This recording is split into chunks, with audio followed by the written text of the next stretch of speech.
यस्य च वक्षसि यस्यास्ते हृदये संवित् तं नृसिंहमहं भजे। साम्राज्यमर्पयति भक्तिलवेऽप्युदग्रम् प्रेम्णि प्रदर्शयति पादसरोजशोभाम् विघ्नान् निवारयति या भजतां समन्ता सा जानकी विजयते कुलदैवतं नः। सा जानकी विजयते कुलदैवतं नः। लोके वनस्पति बृहस्पति तारतम्यम् यस्या कटाक्ष परिणाममुदाहरन्ति सा भारती भगवती तु यदीयदासि तां देवदेव महिषीं श्रीमाश्रयाम। तां देवदेव महिषीं श्रीमाश्रयाम। श्रीरामं रामभक्तिं च रामभक्तांस्तथा गुरून् वाक्कायमनसा प्रेम्णा प्रणमामि पुनः पुनः। यत्र यत्र रघुनाथ कीर्तनं तत्र तत्र कृतमस्तकाञ्जलिं बाष्पवारि परिपूर्णलोचनं मारुतिं नमत राक्षसान्तकम्। भक्त भक्ति भगवंत गुरु चतुर्नाम बपुएक इनके पद वंदन किए नाशहि विघ्न अनेक। गिरा अर्थ जल बीच सम कहियत भिन्न न भिन्न वंदौ श्री सीताराम पद जिन्हि परम प्रिय खिन्न। श्री सिया मांडवी उर्मिला श्रुत कीरति बरवान चार सुमन चारिहु रतन तुलसी करत प्रणाम। प्रणवो पवन कुमार खलवन पावक ज्ञान घन जासु हृदय आगार बसहि राम सर छाप धर। बंदौ श्री तुलसीदास पद जिनकीन्हो जग काज कलि समुद्र बूढ़त लख्यो प्रगटो सप्त जहाज। श्री गिरिजापति गिरिजा गणेश शेष शारद श्रुति व्यास वाल्मीकि पद पंकज नित ध्याऊं मैं। द्वादश भागवताचार्य चतु संप्रदायाचार्य श्री शंकर आचार्य को सपरिकर मनाऊं मैं। तुलसी कबीर सूर नाभा प्रियादास मीरा श्री नानक चैतन्य जू को अनुगत रहाऊं मैं। दीजय वर सब मिल मोहि मन वच क्रम छल तज नित परिकर स हरि हरि यश भरि भरि गाऊं मैं। जय जय गुरुदेव विश्वामित्र के प्रतीक राम तारक प्रदाता श्री चरित्रवन बिहारी की। जय जय गुरुदेव भक्तमाल के स्वरूप सानुकूल सर्वभांति सदा सबहि सुखारी की। जय जय गुरुदेव वासवंशी वट यमुना तट उत्कट आदर्श संत सेवा व्रतधारी की। जय जय गुरुदेव फलाहारी राम लीला व्रती आचार्य व्यास सर्व संत रूपधारी की। बोलिए प्रेम से श्री भक्ति भक्त भगवान की जय। श्री गुरुदेव भगवान की जय। श्री आचार्य चरण की जय। श्री भगवन नाम संकीर्तन की जय। राम रसिया श्री हनुमंत लाल की जय। सपरिकर श्री उमा महेश्वर भगवान की जय। श्री शताब्दी महोत्सव की जय। श्री सर्व संत वैष्णव भगवान की जय। सीताराम जय। सीताराम जय सीताराम। राधे श्याम जय राधे श्याम। राधे श्याम जय राधे श्याम। सीताराम जय सीताराम। सीताराम जय सीताराम। राधे श्याम जय राधे श्याम। राधे श्याम जय राधे श्याम। सीताराम जय सीताराम। सीताराम जय सीताराम। राधे श्याम जय राधे श्याम।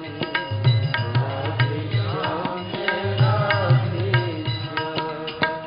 सीताराम जय सीताराम। सीताराम जय सीताराम। राधे श्याम जय राधे श्याम। राधे श्याम जय राधे श्याम। श्री राम कृष्ण भगवान की जय। श्री अयोध्यानाथ की जय। श्री वृंदावन बिहारी लाल की जय। श्री वैकुंठनाथ की जय। श्री प्रहलाद पति की जय। श्री गौरी शंकर भगवान की जय। श्री सर्वसंत वैष्णव भगवान की जय। श्री प्रभु कृपा से हम सब अतिशय भाग्यशाली हैं जो भारत भूमि में मानव शरीर प्राप्त कर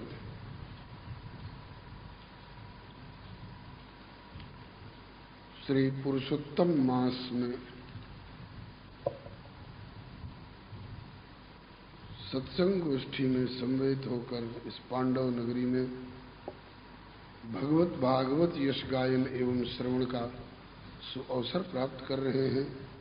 हम लोगों के सौभाग्य को देखकर प्रायः देवता लोग तरसते रहते हैं, क्योंकि देवलोक में विषय बाहुल्य भले खूब हो, किंतु सत्संग एवं भगवत कथा सुधा का प्रायः नितांत अभाव सा ही रहता है। इस मानी में हम लोग देवताओं से अधिक भाग्यशाली हैं। प्राप्त समय का सदुपयोग करने के लिए प्राप्त संकेत के अनुसार हम लोग मिथिला रस की चर्चा कर रहे हैं।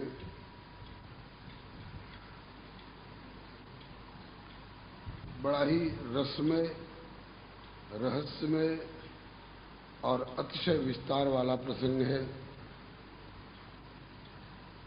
जितना समय सुलभ हुआ है, एक एक प्रसंग के लिए भी बहुत गहराई में डूब डूब करके यदि कुछ टटोला जाए तो 7 दिन का समय थोड़ा पड़ेगा। तथापि यथा समय यथामति श्री हरि गुरु वैष्णव कृपा से निवेदन किया जा रहा है। कल की चर्चा में दोनों भैया मिथिला की गली गली में घूम घूम कर दर्शन करते फिरे और दर्शन देते फिरे।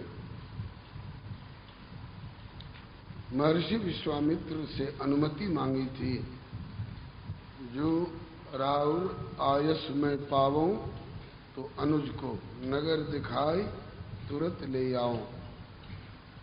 कल एक प्रश्न किया गया था इनसे, आप अनुज को नगर दिखाने जा रहे हैं, इसका मतलब कि आपका स्वयं का पहले से देखा भाला नगर है, लेकिन लगता नहीं है। दोनों भाई एक साथ आए हैं, जितना उनने देखा है उतना ही आपने भी देखा है। ऐश्वर्य में आप सर्वज्ञ, सर्वसमर्थ, सर्व नियामक, सर्व और प्रेरक, सर्व समर्थ होंगे, लेकिन माधुर्य में नरनाट्य के इस अभिनय मंच पर तो मिथिला के लिए जैसे आप ऐसे लक्ष्मण दोनों एक साथ के आगंतुक हैं। जब आपका स्वयं का देखा हुआ नहीं है तो अनुज को दिखाइएगा क्या? बोले कि दिखाने के लिए कि यहाँ से नागरिक पथ प्रदर्शक जानकार ले लेंगे।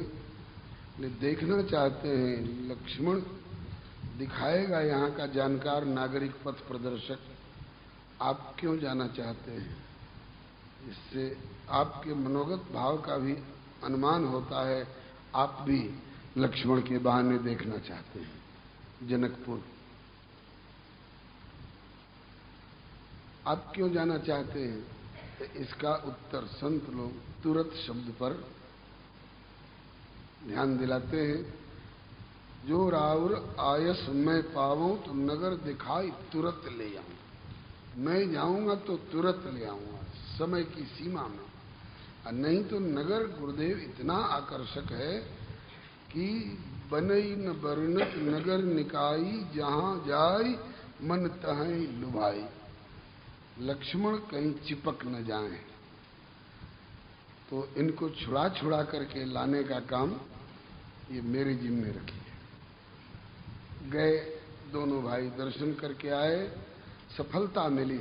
हाँ, विदा देते समय, अनुमति देते समय गुरुदेव ने कहा था कि सुख पूर्वक जाओ सुबंधु को ले, एहिते भली बात न अन्य बनेगी।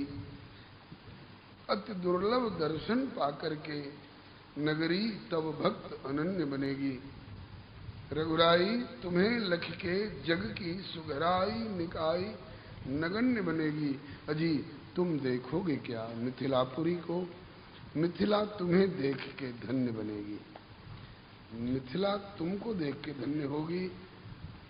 ऐसा भाव मिथिला वासियों का भी है, शास्त्रों का भी कथन है। कल निवेदन किया गया था, आत्मावारे द्रष्टव्य। इस नाते तो आज सचमुच में रघुनंदन की विजय हुई। सभी मिथिलावासी, बालक वृद्ध साधक सिद्ध नारी नर, सबके हृदय सिंहासन पर विराजमान हो गए। यही लालसा मगन सब लोगू, बर सांवरो जानकी जोगू। और जिन निज रूप मोहनी डारी, कीन्हे स्ववश नगर नर नारी। सबको अपने वश में कर लिया, सब प्रभावित हो गए। क्या राजा क्या प्रजा, यही है राघव की विजय। लेकिन कल सखियों ने चेतावनी दी कि राघव आज तो जीत गए नगर दर्शन की यात्रा में, लेकिन कल पुष्प वाटिका में आपकी गहरी हार होगी। आज आप चंद्र बने रहे और मिथिलावासी चकोर हो गए, लेकिन कल के चंद्र आप नहीं रहेंगे। कल हमारी सियाजी चंद्र होंगी और आपको चकोर होना पड़ेगा। हमारी सियाजी हैं ऐसी। और हुआ भी वैसे ही। अस कही फिर जिते ते ओरा, तो सीय मुख शशिव है और इनके नयन चकोरा। ये बात बाद में आएगी। एक बात पर ध्यान आकृष्ट करूं आपका। कल अनुमति देते समय गुरुदेव ने, रघुनंदन ने तो एक अनुमति मांगी थी, अनुमति हो तो अनुज को नगर दिखा लाऊं। गुरुदेव ने 3 अनुमति दी। अनुज को दिखा भी आओ, स्वयं देख भी आओ नगर, और नगरवासियों को दीख आओ, नगरवासियों को दर्शन दे आओ। तो नगरवासियों को दर्शन देने में एक शब्द गुरुदेव ने ऐसा कह दिया है, मिथिला के सभी निवासी अधिकारी हैं आपके दर्शन के, इनमें आपके दर्शन की पात्रता है। इसलिए जाय देख आवहु नगर, सुख निधान दो भाई, करहु सुफल सबके। यहाँ सबके शब्द जो है हम अभी ले रहे हैं थोड़ी देर के लिए। करहु सुफल सबके नयन, सुंदर वदन दिखाए। अपने सुंदर वदन चंद्र का दर्शन करा करके सबके नेत्रों को साफल्य प्रदान कीजिए। तो सबके नयन सफल करने में रघुनंदन सक्षम है।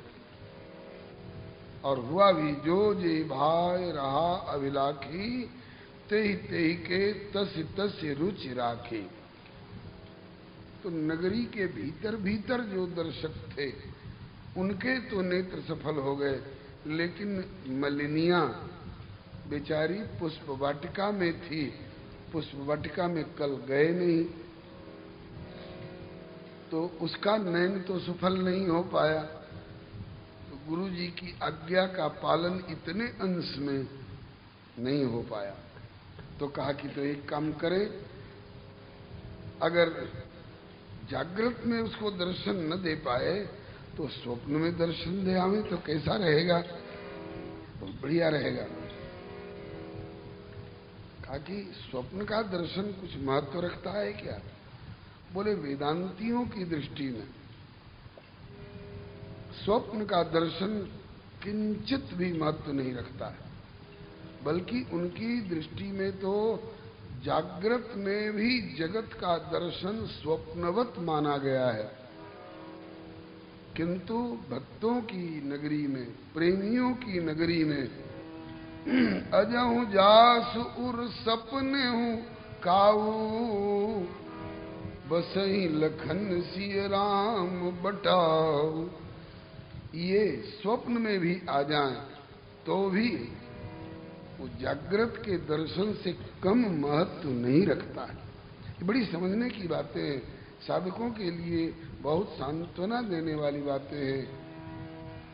अजहू जास उर सपने काऊ, बसई लखन सिय राम बटाऊ। तो उसके जीवन में आजकल की भाषा में गारंटी कहा जा सकता है। गारंटी है उसके लिए कि राम धाम पथ पाई सोई, जो पथ पावक बहु मुनि कोई। एक जगह और, सोई सुख लवलेश, श्री राम राज्याभिषेक के समय का है। सोई सुख लवलेश, जिन बारक सपने हूं लेऊ, ते नहीं गनही खगेश, ब्रह्म सुखई सज्जन सुमति। भक्तों की दृष्टि में स्वप्न भी बहुत महत्व रखता है, और स्वप्न जगत का स्वप्न हो सकता है, मिथ्यात्व को प्राप्त हो जाए, किंतु जगदीश का स्वप्न, जगत मिथ्या है आपकी दृष्टि में, तो जगत का सपना मिथ्या हो सकता है, मिथ्या जगत का सपना मिथ्या हो सकता है, लेकिन हमारे जगदीश असत नहीं है, ये सत्य है, ये चित्त है, ये आनंद स्वरूप है। तो सत्य का सपना भी असत कैसे हो जाएगा?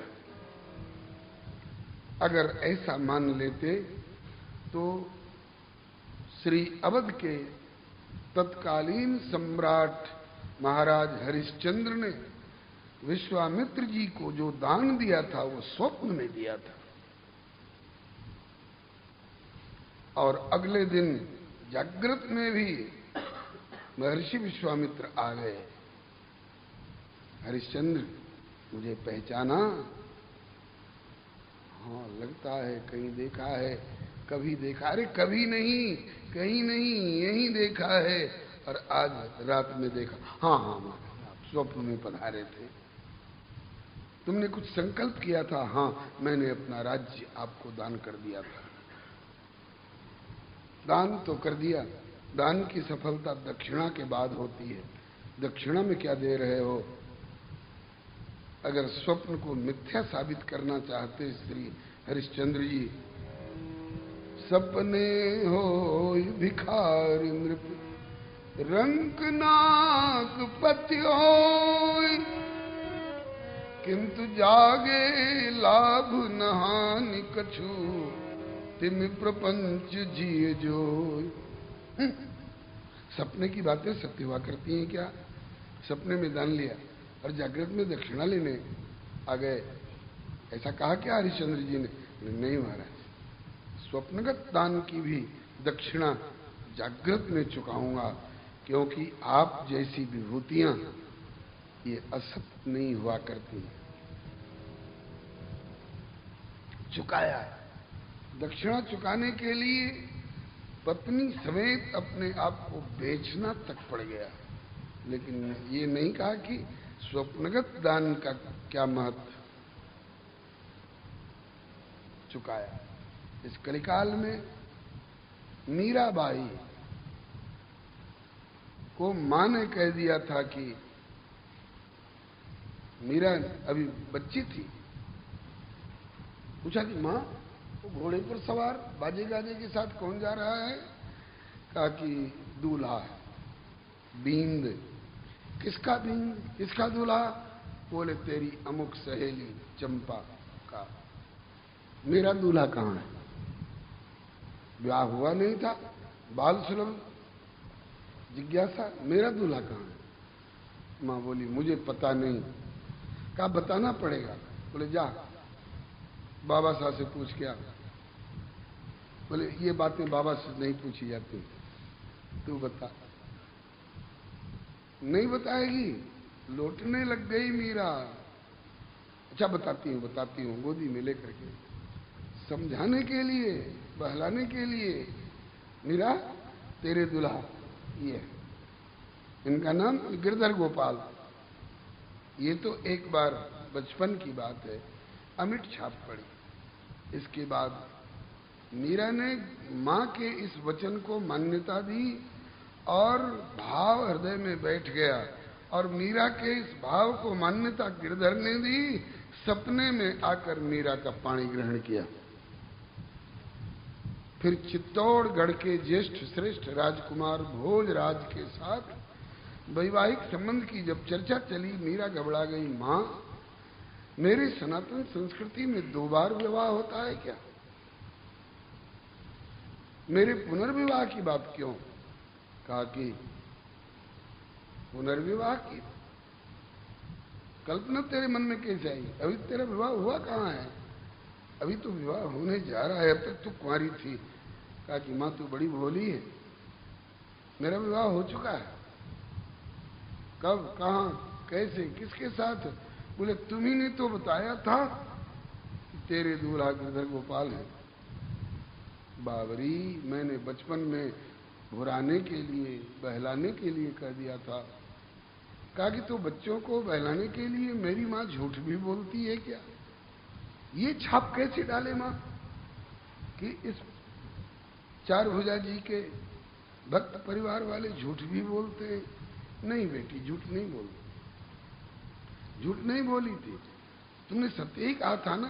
बोले हाँ सत्य ही कहा था। तो मेरा ब्याह हो गया ना, मेरे पति गिरधर गोपाल सिद्ध हुए ना? ने हाँ। कहा कि इसीलिए तो पूछती हूँ कि जब गिरधर गोपाल मेरे दूल्हा हैं तो अब भोजराज के साथ मेरे विवाह की चर्चा क्यों? अब मां झूठी भी बनना नहीं चाहती है और आने वाले इस विवाह प्रसंग की उपेक्षा भी करना नहीं है। आगे बेटी ठीक है, वो भी बात सही थी और ये भी हम लोगों का कदम सही है। क्यों? बोले गिरधर तो परमार्थ में, गिरधर तो परमार्थ में अहे लोक भरतार, अहे जगत भरतार, किंतु ब्याह अनिवार्य लोक पक्ष व्यवहार।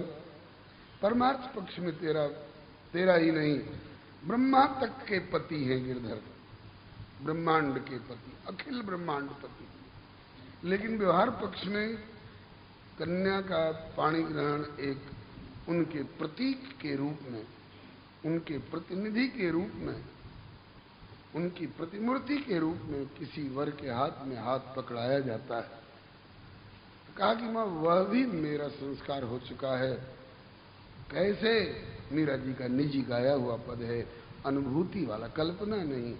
माई मन सपने में बरी गोपाल, सपने में आज गिरधर गोपाल ने मेरा पाणी ग्रहण किया है।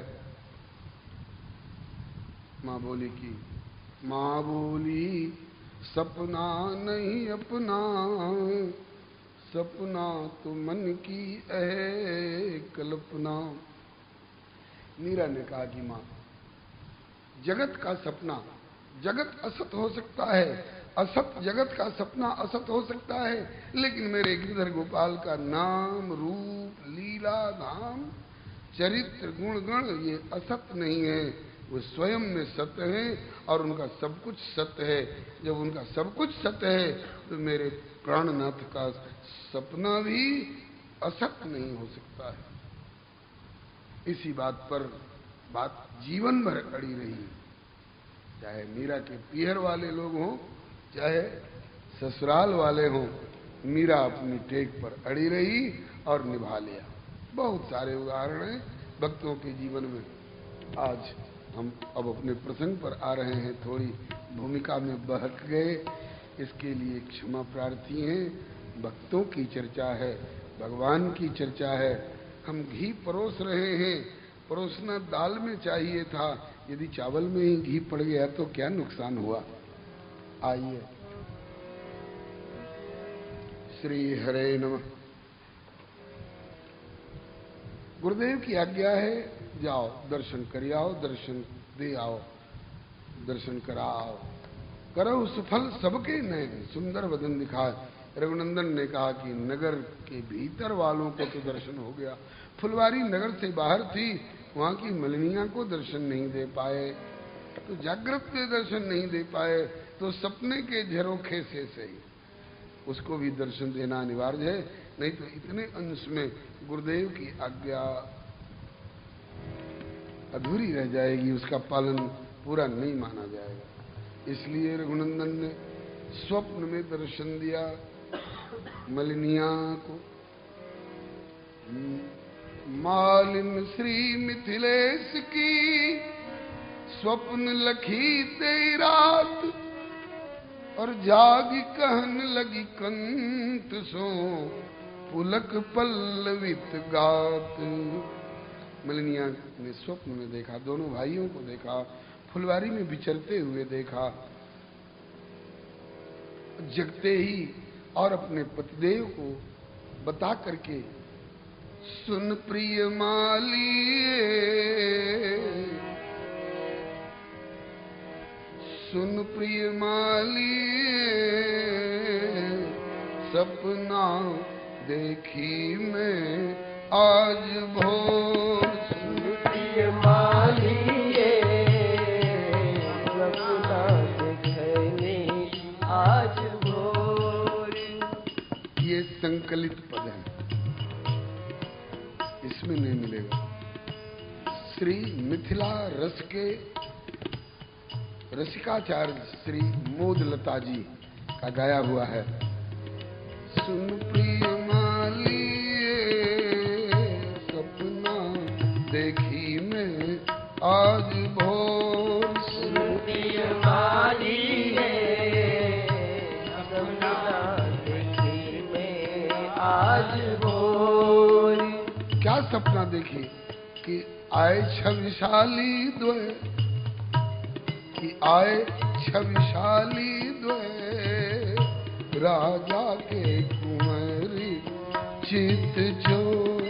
आए छविशाली द्वय, राजा के कुंवरी चित चोर। महल में देखा बोले ना, थी मैं विचरती बाग, जागे मेरे भाग।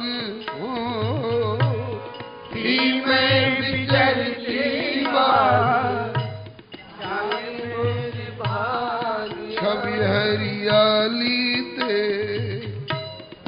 छवि हरियाली ते, हरित किए वे श्यामल गौर। छवि हरियाली,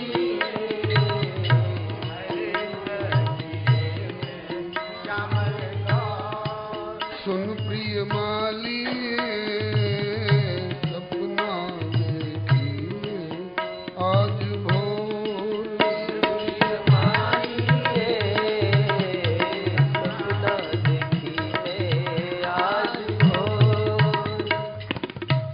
एक बार हमरे राम श्री अवध में श्री लक्ष्मण किला के मंच से आज्ञानुसार इसी तरह का कोई प्रसंग निवेदन कर रहे थे और ठन गई अवध पक्ष वालों में और मिथिला पक्ष वालों में, और अंत में फैसला सौंपा गया धर्म सम्राट स्वामी श्री करपात्री जी के हाथों में। तो उस समय की एक पंक्ति मुख से निकल गई थी, चारों दुल्हा की जय, चारों दुल्हन की जय, धाम मिथिला अयोध्या की जय जय जय। इसी में एक कड़ी आई, कारे दुल्हा की जय, गोरी दुल्हन की जय, कारे दुल्हा की जय, गोरी दुल्हन की जय, कारे दुल्हा की जय, गोरी दुल्हन की जय, बोलो हरे हरे बरातिन की जय जय जय, बोलो हरे हरे बरातिन की जय जय जय, मेरे लाल लाल भांजे हनुमान जी मेरे लाल लाल भांजे की जय जय जय। स्वामी श्री करपात्री जी बीच में टोक पड़े, बोले हरे हरे की व्याख्या करो। दुल्हा कारे, दुल्हन गोरी, तो बराती हरे हरे कहे, बताना पड़ा।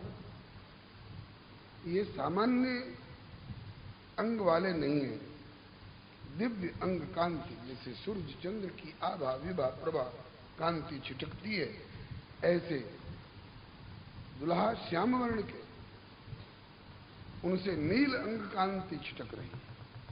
वो नीलिमा कैसी है, आज तक कोई एक उत्तर नहीं दे सका। नील सरोरुह श्याम, नील नीरधर श्याम, नील सरोरुह नील मणि श्याम, उतर नहाए यमुन जल जो शरीर सम श्याम, और केकी कंठाभ नीलम, सब तरह की उपमाएं मिलती हैं। तो आखिर वो हैं कैसे?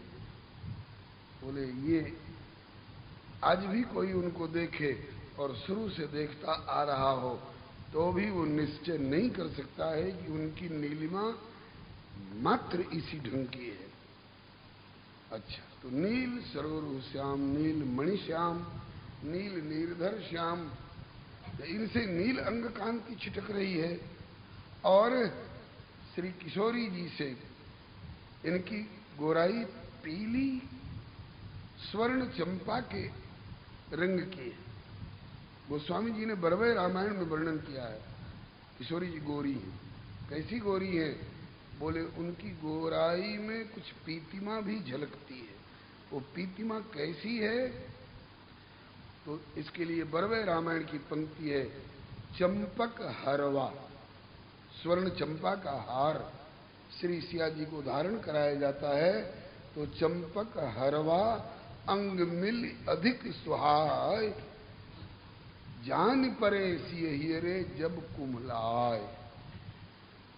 जब कुम्हला जाती है वो माला, तो कुम्हलाने पर उसमें थोड़ी थोड़ी श्यामता झलकने लग जाती है। और जब तक कुम्हलाई नहीं होती है तब तक श्री किशोरी जी के श्री अंग की पीतिमा और उस चंपा के पुष्प की पीतिमा का ऐसा वर्ण सादृश्य है कि अलग से लगता ही नहीं है। स्किन कलर जिसको आप लोग कहते हैं, लगता ही नहीं है कि अलग से हार भी पहराया हुआ है। चंपक हरवा अंगमिल अधिक सुहाय, जान परे सिय हियरे जब कुम्हलाय। गोस्वामी जी की बरवे रामायण की पंक्ति।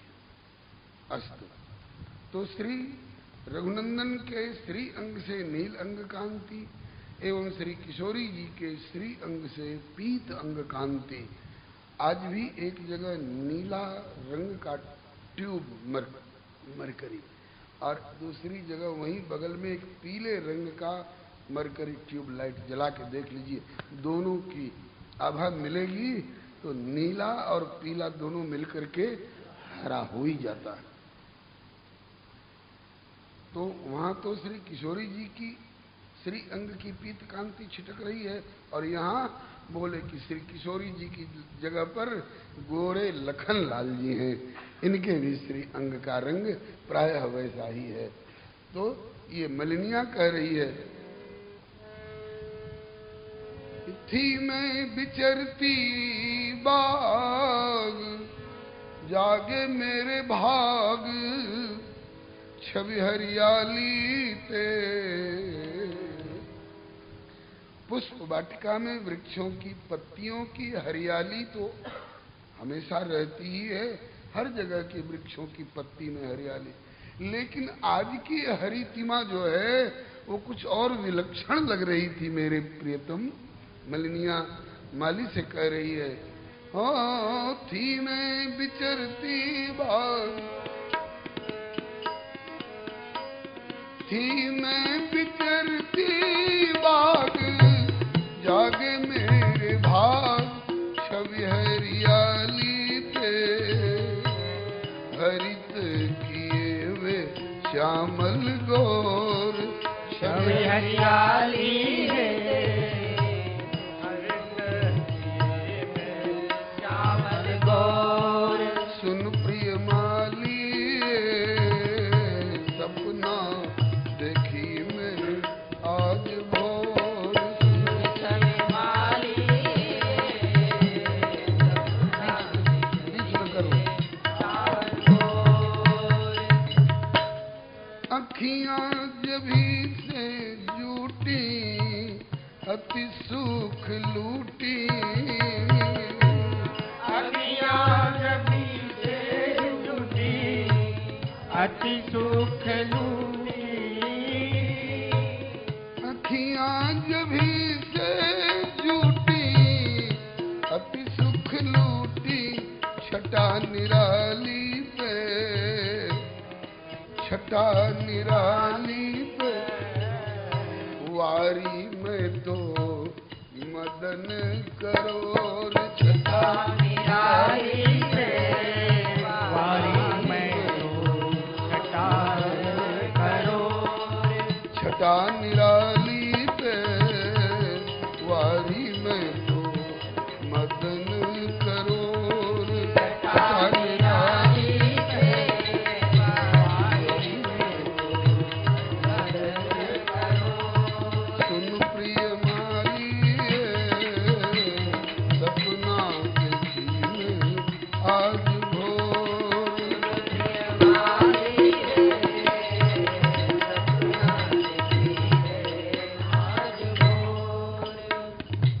भोर का सपना है, इसलिए बहुत बढ़िया फलदायक होगा। ब्रह्म मुहूर्त का सपना है, और स्वप्न में तो देख ही चुकी हूँ और एक बार फिर जा रही हूँ, जागृत में भी देखूंगी। अरे पगली, जिन्हें स्वप्न में देखा और जिस स्थल पर देखा उन्हीं को जागृत में भी और फिर तू प्रत्यक्ष भी देख लेगी। कहा कि मेरा हृदय कह रहा है कि वे ऐसे हैं कि जागृत में दिखाई, स्वप्न में दिखाई पड़े तो जागृत में भी दिखाई पड़ेंगे ही। और आपको भी परामर्श दे रही हूं कि मोद लखियाओ जाओ, विलंब न लाओ, मोद लखियाओ जाओ, विलंब न लाओ, मोद लखियाओ जाओ, विलंब न लाओ, किंतु सावधान, खाली हाथ मत जाना। तो प्रेम पियाली ले, प्रेम पियाली ले, रूप रस प्रेम पियाली ले, रूप रस छाकी हो विभोर, प्रेम पियाली ले, रूप रस छाकी हो विभोर। सुन प्रिय माली सुना देखी मैं आज भोर,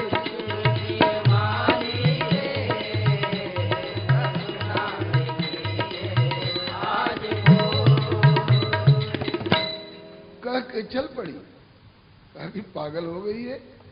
सपने में जिनको देखा उनको जागृत में भी देखने के लिए दौड़ी जा रही है। कहा जा रही हूं और देखूंगी। ये तो माली और मालिन के घर की बात है। अब आइए सुंदर सदन में। नगर दर्शन करके आए, कुछ विलंब हो गया था। गुरुजी से सकुचते हुए क्षमा प्रार्थना पूर्वक बैठे। गुरुजी ने आज्ञा करी, लाल जी संध्या करना, सायंकालीन संध्या।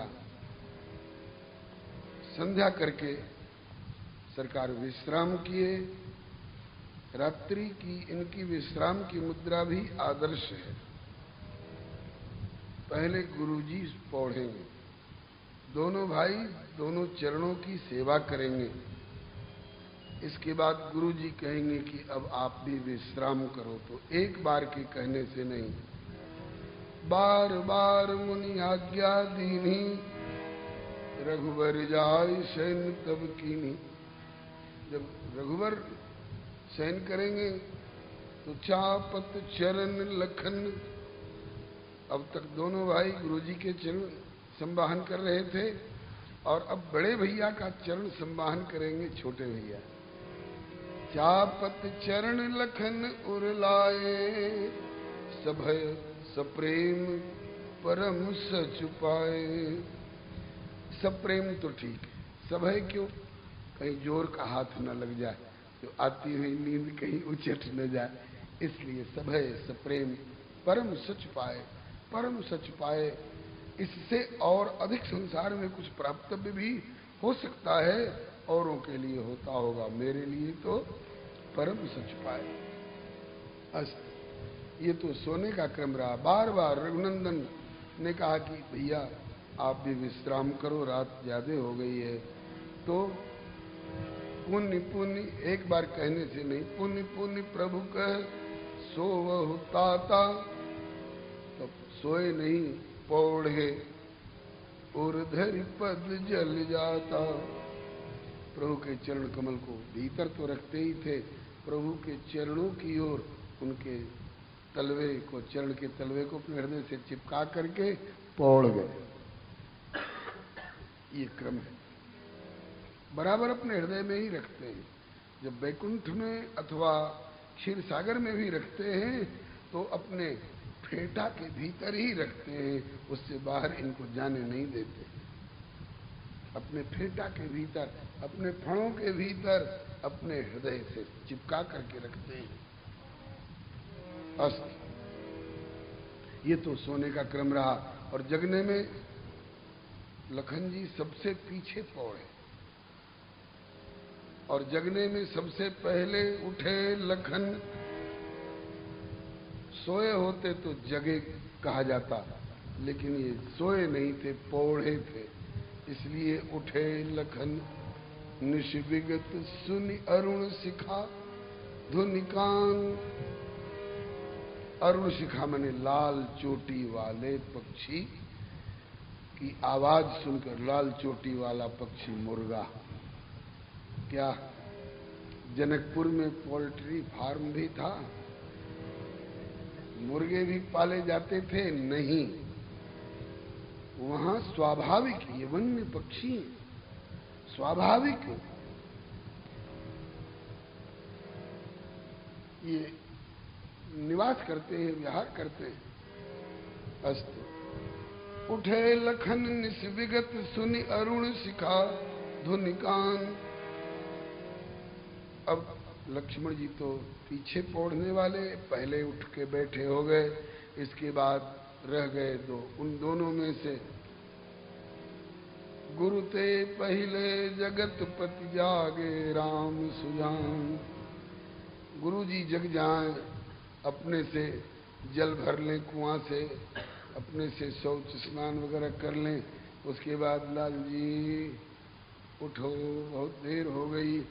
ये महल का क्रम हो सकता है, लेकिन ऋषि आश्रम में सूर्योदय के बाद तक सोए रहना ये हमारी संस्कृति के अनुकूल अनुरूप नहीं है। सूर्योदय से पहले जग जाना चाहिए।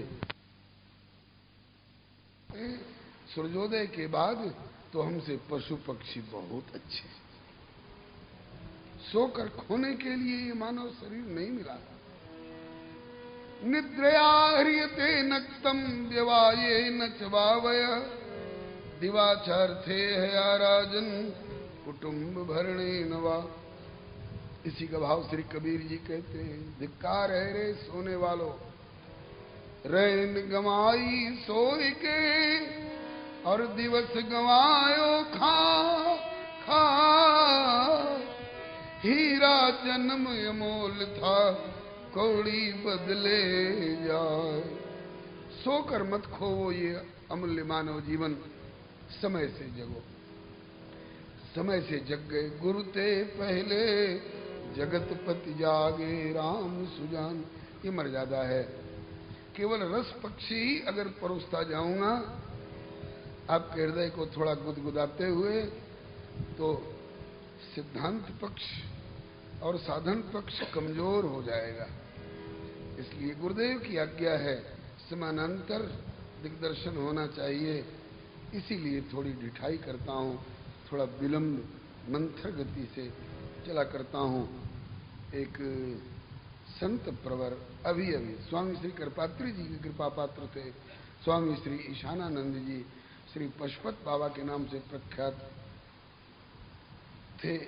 प्रथम समागम में उन्होंने मुझसे पूछा, क्या करते हो? मैंने कहा, कथा कीर्तन प्रवचन। दूसरा प्रश्न तड़ाक, किसको सुनाते हो? बड़ा गंभीर प्रश्न था, किसको सुनाते हो? सोचने लगा कि क्या उत्तर दूं।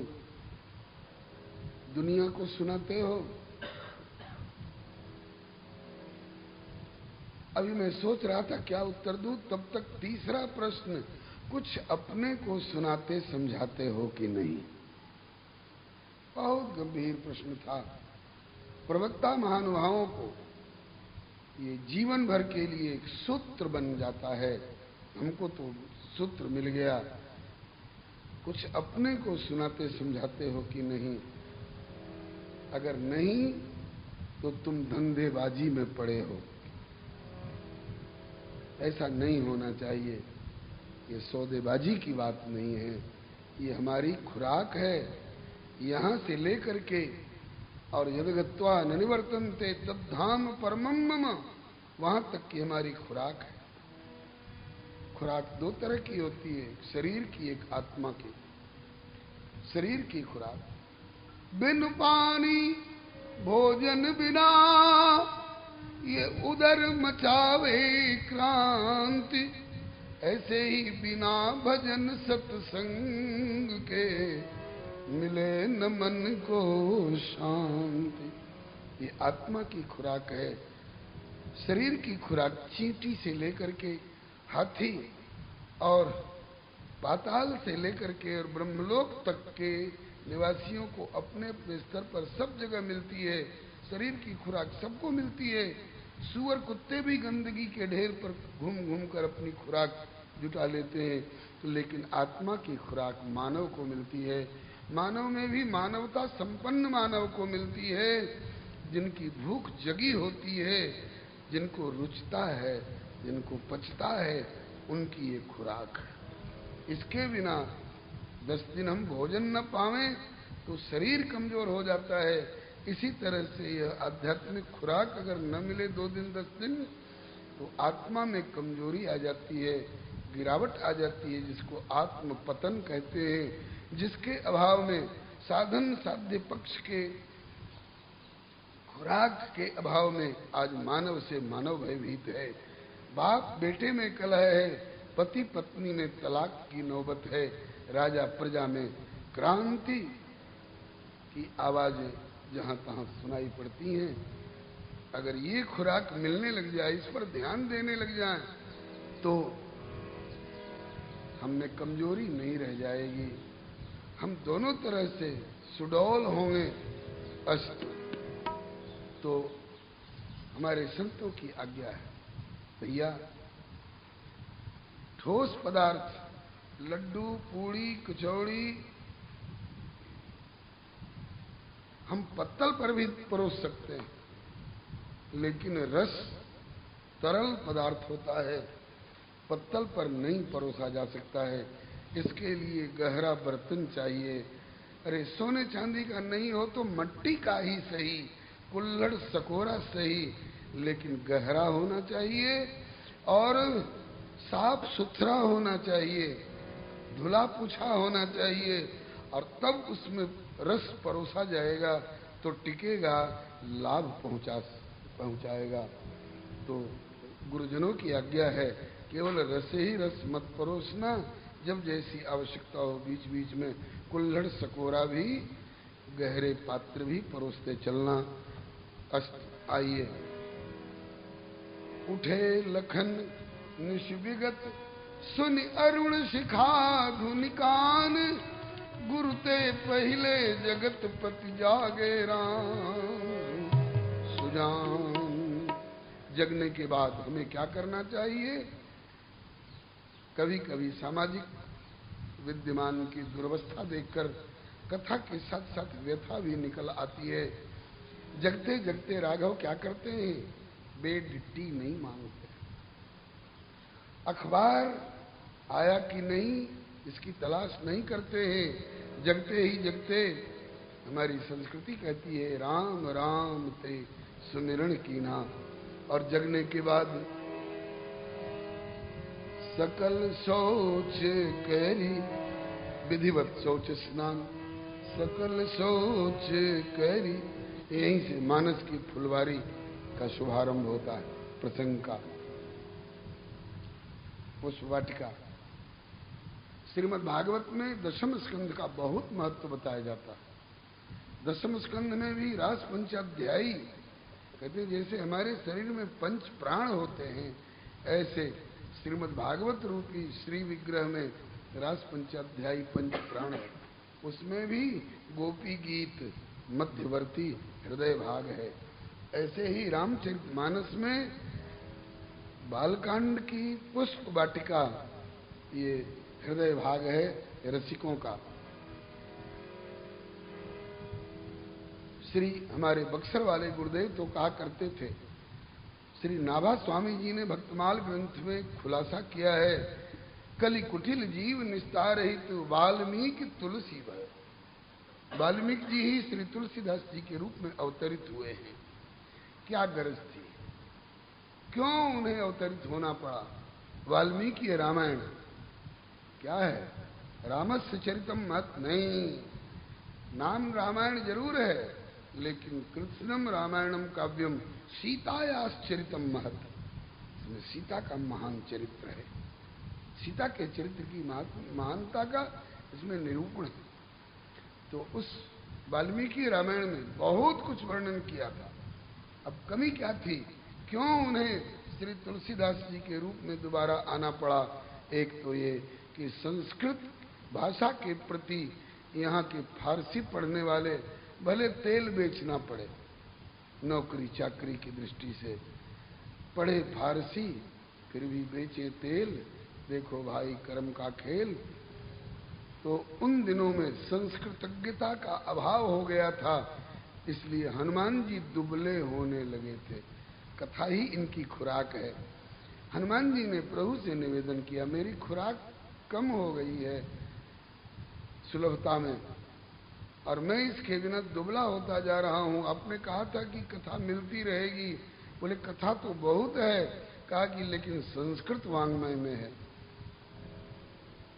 और संस्कृत के जानने वाले लोग अब अकड़े बैठे हैं। इतनी दक्षिणा रोज की तय कर लो, दे सको तो मुझे बुलाओ, और नहीं तो अपने घर रहो। अब पंडित जी आपकी रामायण को दीमक चाट जाएंगी, कहा कि दीमक से चटवा लेंगे, लेकिन जब तक पर्याप्त दक्षिणा नहीं मिलेगी तब तक तुमको नहीं परोसेंगे। तो जनता भी गरीबी का अनुभव कर रही थी। अब हनुमान जी दुबले होते जा रहे थे, हनुमान जी की ये खुराक है, तो प्रभु से अर्जी पेश की, नाथ मुझे मेरी खुराक का प्रबंध करिए। कहा कि वाल्मीकि को भेज रहा हूं। अब तुलसीदास बन करके लोक सुलभ भाषा में रसहीन गिरा थी सिर धुनती, सरस्वती भी हाय हाय कर रही थी। क्यों? कोई किसी कवि लोग कभी किसी बादशाह का गुणगान करने में लगे हैं, कभी किसी बेगम का बखान करने में लगे हैं, तो सरस्वती को पश्चाताप होता है। मैं इसके आवाहन पर, इसकी कलम पर, इसकी बुद्धि में, इसकी जिह्वा पर, इसके कंठ में मैं आकर प्रवेश कर तो गई इस आशा से कि ये भगवत गुणगान करेगा, लेकिन ये अभागा तो बादशाहों और बेगमों का यश गा रहा है। मैं बेकार दौड़ करके ब्रह्मलोक से लौट के आई। मानस की पंक्ति है, भगति है विधि भवन बिहाई, सुमिरत शारद आवत धाई, रामचरित सर बिनु अनवाए, सो श्रम जाय न कोटि उपाय, किन्ने प्राकृत जन गुण गाना, सिर धुन गिरा लगत पछताना। हनुमान जी को खुराक के भाव में पछताना पड़ रहा था, और सरस्वती को भगवत गुणगान के बजाय प्राकृत जन गुणगान में लगे हुए कवियों के नाम पर सिर पीटना और छाती पीटना पड़ रहा था। इसी बीच में प्रभु ने डिप्यूट किया श्री गोस्वामी तुलसीदास जी को, आप सर्व सुलभ लोक भाषा में समस्त वेदों का, पुराणों का सारतम भाग परोसो, जिससे कि धरे रहे पंडित लोग अपनी अपनी पुस्तकों को, चटवाते रहे अपनी अलमारी में दीमकों से। लेकिन अब जब लोक भाषा में आप मानस दे दोगे तो गली गली में, मोहल्ले मोहल्ले में, घर घर में, कमरे कमरे में मंगल भवन अमंगल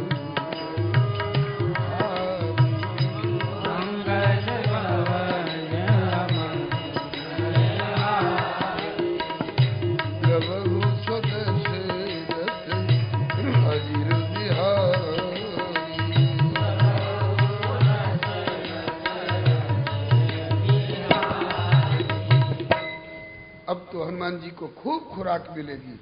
लो कितना लोगे, राम नाम की लूट है, लूट सके तो लूट।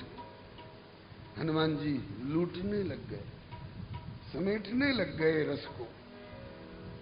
तो गोस्वामी तुलसीदास जी के रूप में महर्षि वाल्मीकि को ही आना पड़ा है। उनके अवतरण का एक औचित्य तो जन समुदाय तक श्री रामचरित पहुंचाना, और दूसरी बात हनुमान जी को खुराक देना, और तीसरा भाव हमारे गुरुदेव कहा करते थे, लंका के निशाचरों का और निशाचरियों का इतना विस्तृत वर्णन किया है गोस्वामी जी ने कि पढ़ते पढ़ते मन घबरा जाता है। नहीं कहूंगा क्योंकि अभी हम पुष्प वाटिका में बोले लंका के निशाचरों और निशाचरियों का दुराचार और उनकी अनीतियों का इतना खुल्लम खुल्ला और इतना विस्तृत वर्णन किया। और हमारे मिथिला प्रसंग को वाल्मीकि रामायण में आपने एक पन्ना भी खर्च नहीं किया, कतिपय श्लोकों में वर्णन करके भाग गए। क्यों? कहा कि ये सबके सामने रखने की वस्तु थी, थोड़े इसको सार्वजनिक बनाना मुझे पसंद नहीं आया। ठीक, गोपनीयता इसकी आवश्यक थी। कहा कि अब कलियुग में भले कलियुग अपनी जगह पर अपना तांडव कर रहा हो, फैला रहा हो, लेकिन श्रीमद् भागवत में वर्णन आया है, कलौ खलु भविष्यन्ति नारायण परायणा। कलियुग में भक्तों की भी बाढ़ आएगी।